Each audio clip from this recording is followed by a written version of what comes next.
Oh, yeah. I mean, this is fucking insane. But yeah, Rafah. Israeli soldiers in Rafah looting and wearing women's underwear and dresses belonging to displaced or killed Palestinian women. Like, they do this shit all the fucking time. I don't understand what the fuck they're doing.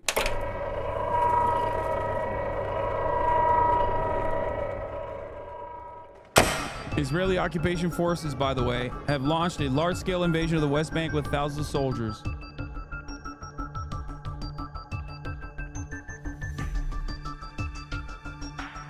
The operation is scheduled to last for weeks and is the largest since Operation Defensive Shield. In the West Bank, a major operation by Israeli troops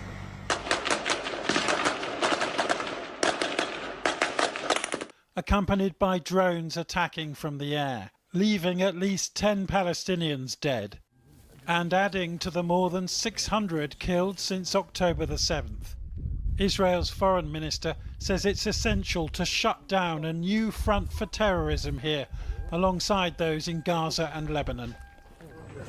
Masoud Najjar says he was injured in an explosion which killed 2 of his sons. My wife asked me what happened. I told her and asked her to check up on our children on the roof. She found 3 of them there. 2 of them, may they rest in peace. The other was injured.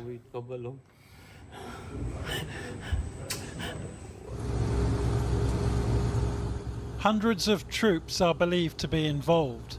The Israeli army says it's responding to attacks by a mixture of armed groups, including Hamas, though they've denied a claim by Israel's foreign minister that residents may be evacuated from their homes. Nevertheless, Israeli bulldozers have been destroying streets in the city of Tulkarm. They say it's to remove roadside bombs, but they're also sending a warning that this land, occupied by Israel since 1967, could be turned into another Gaza if Israeli security requires it. This Palestinian only just escaped a sniper's bullet. Elsewhere in the city of Jenin, many are... By the way, that person survived, but I was worried here. I mean, you can see it.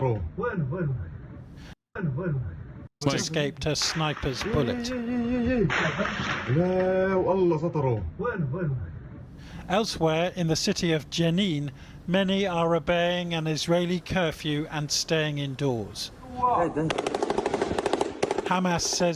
How do you combat the pogrom narrative that the Zionists engage with, like that woman earlier? Normie family members of mine said that they have Jewish people around them that constantly talk about rising anti-Semitism, so they won't even let me talk about the problems with Zionism or even what a pogrom is. How do you approach that with people around you? I mean, it's true. Anti-Semitism is rising. Okay? Anti-Semitism is unacceptable. It is a form of bigotry that oftentimes leads people to agree with fascist narratives. So you don't have to like counter that. It's correct. Anti-Semitism is absolutely fucking rising all around. One of the major factors that plays into anti-Semitism rising all around is that Israel is not the fucking moral democratic nation that the American media has represented it as. Anti-Semitism is rising because of Israel's actions being paired up with Judaism. For a lot of average people who have associations or like in an offhanded remark will like be significantly more susceptible to anti-Semitic sentiment, like Jews control the media or whatever, things that we consider in here to be obviously non-starters.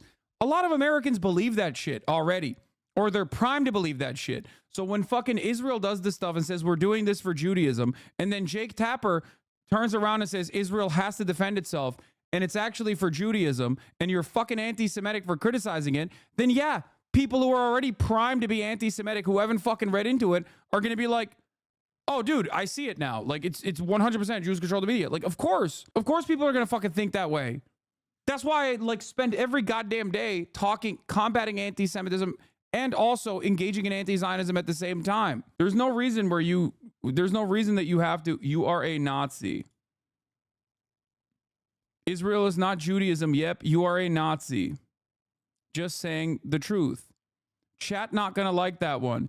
Yeah, you already made up your mind. You think this chat is anti-Semitic, and that you also called someone a Nazi for saying Israel is not Judaism. It's not. You have been told a fucking lie. Okay? So are you ignorant of the IDF censoring CNN? This was covered in January. What are you talking about? There's no such thing as a war crime against...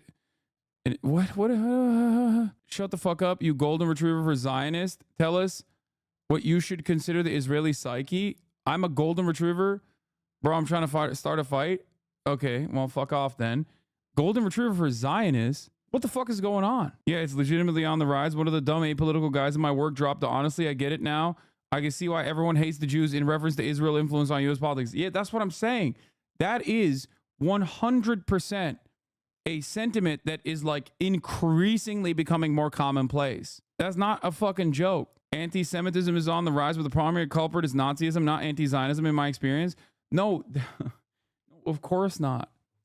Of course, the primary culprit is fascists and Nazis and anti-Semites themselves who are taking advantage of the underlying anti-Semitic tendencies that people might have and then pairing that up with like valid criticisms of Israel. All they need to do is just point to what the fuck's going on and be like, see, I told you Jews control the media. See, I told you Jews control key aspects of American society. When it has nothing to do with Judaism whatsoever. But on the other side, you have Israel saying, no, this has everything to do with Judaism. Every Palestinian we're killing because of Judaism, because Jews love doing that, okay? That's what they're saying. That's how people see it. I don't have any fucking power in trying to combat against this narrative when that is what is being telegraphed from everything that people see and think in the media.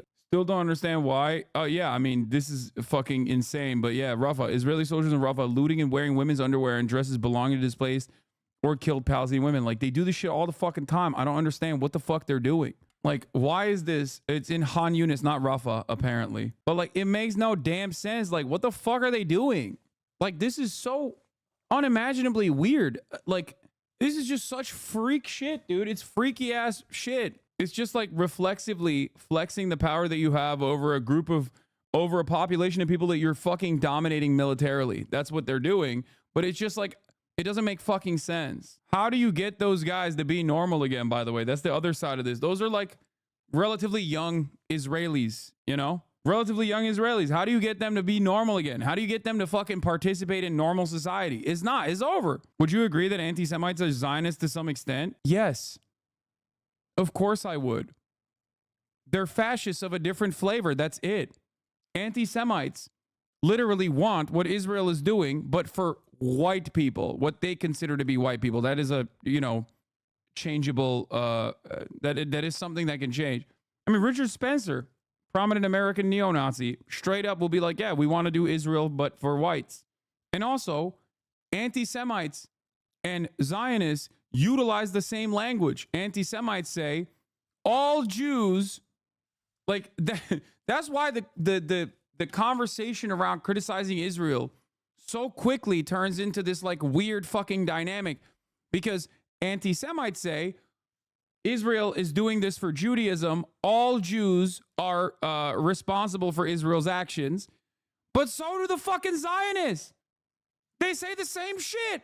Like, most real people I know cannot differentiate between Israel and the Jews. So yeah, kind of a shitty aspect for American Jews. So since most are anti-Zionist and are being looked at as part of this as it continues to escalate, especially for our demographic, for our age group, under the age of 35, there's a shit ton of anti-Zionist Jews. As a diaspora Jew and not a Zionist, watching Israel and Zionists do genocide is wild, because we are both on the dinner plate of white supremacy. If Palestinians are eradicated, we're back on the menu. Genocide is always wrong, but it's like, it's not even self-preservation in the long run. Yeah, it's just, it's crazy. Yeah, I mean, I saw this tweet from Felix. People don't stop acting like this, making a mass rapist concentration camp guard a media star until they're too afraid to try it again for a while. I hope that happens soon, or else the world is stuck with a nuclear armed version of the North Fox Island pedophile ring. This is literally that guy Shitrich, or however you say his last name, I don't know. He is a Sede Taman concentration camp prison guard that was detained for being one of the fucking main rapists who raped a Palestinian to death. Okay? Down to like the Hamas are doing mass rapes on Israeli women narratives. Like, every single thing has fallen flat and has been just pure projection. I said this on like October 10. I talked about how there has always been a long and recorded history of mass rapes of Palestinians under Israeli detention facilities. And at the time, people were looking at me like I'm crazy. People tried to even fucking say like, oh, well, here's a study conducted by someone that shows that Israelis are so racist that they actually don't rape Palestinians, that they actually rape Palestinians less than other kinds of rape that have occurred. That's what they fucking said. Adamir is a Palestinian human rights group that was declared a terrorist organization for actively monitoring these sorts of instances of rape under detention, Israeli detention. They shut it off they shut off this flow of information on in every avenue. If you go back and listen to my conversations, whether it be with Ethan on Leftovers or whether it be from like October 10, early October, you'll see how much of the things that I have said, maybe you had an issue with them at the time because you were uninitiated and you were unfamiliar with this process, but how much of the fucking things that I've said that you now agree with. Okay? Not because you were in here the entire time, by the way, but perhaps because you have now come to recognize it. It's not like I had the fucking gift of foresight. I was simply reiterating things that I know about the Palestinian plight before October 7th. It's not foresight. Yeah, it's hindsight. I mean, I think they certainly have the resources. It would be a significant escalation. The fact that the foreign minister is connecting the two in such a blatant way on X, formerly known as Twitter, is significant in itself. Mentioning potential evacuation of Palestinian residents, something that we have been seeing for months in Gaza, and something we are still seeing. The Gaza residents have been moved sometimes a dozen times from area to area as the Israeli military tries to clear out civilians, they say, and target Hamas militants that are within that area, or tunnels that are within that area. Now, if that were to be replicated in the West Bank, it would be very significant, very devastating. When you're talking about these refugee camps in Nur Shams, for example, in Jenin, they are densely populated, a very similar situation to what we see in Gaza, where it would be difficult for them to be evacuated. And of course, there would be a concern if this operation were to be significantly increased by the Israelis, that there would be civilian casualties within that as well. Now, at this point, the Israeli military not specifying how wide this operation is or how long it will go on for, but suffice to say it is larger than we have seen in some time. Listen, you know, I've covered so many negotiations like this, and oftentimes you will see attacks like this, operations like this in the midst of sensitive negotiations, and it's hard to say which way it will cut. Will it disrupt those negotiations because when you have Israel and Hamas carrying out operations like this against each other, certainly can make it harder for negotiators. Can you make the argument that it allows Israeli negotiators to show toughness in terms of counterterror operations, and therefore make it easier to make concessions to bring a deal across the finish line? Maybe. But let's be frank, those negotiations are quite sensitive right now. It's not clear that they are making progress on the most intractable issues. So any increase in hostilities, particularly in the West Bank, are ones that you have to treat as a risk. And it's been notable to hear the Israeli foreign minister tweeting today that Israel should carry out operations in the West Bank like they've been carrying out in Gaza. Yeah, it shows toughness, dude. It definitely shows toughness when you just start murking fucking people in the West Bank, too. Yeah, Israel's foreign minister, this is the White House columnist, Niall Stanaj at The Hill. Israel's foreign minister calling for the temporary evacuation of Palestinian residents in the West Bank. Temporary is an interesting word choice in a territory Israel's occupied for 57 years. Completely illegal, by the way. Completely illegal. Like nothing that they do. Also, where would they evacuate? Certainly would be quite an escalation. Yes, it would. All right, Jim Shudo. I have a question. Isn't it completely legal for Palestinians and militants in the West Bank to fight back against the Israeli occupying force? Abso-fucking-lutely. 1,000,000%. Completely legal. Of course. It is their right. What do you mean? It is legal, it is moral, it is just. But of course, none of that really fucking matters when we're talking about Israel and the United States of America.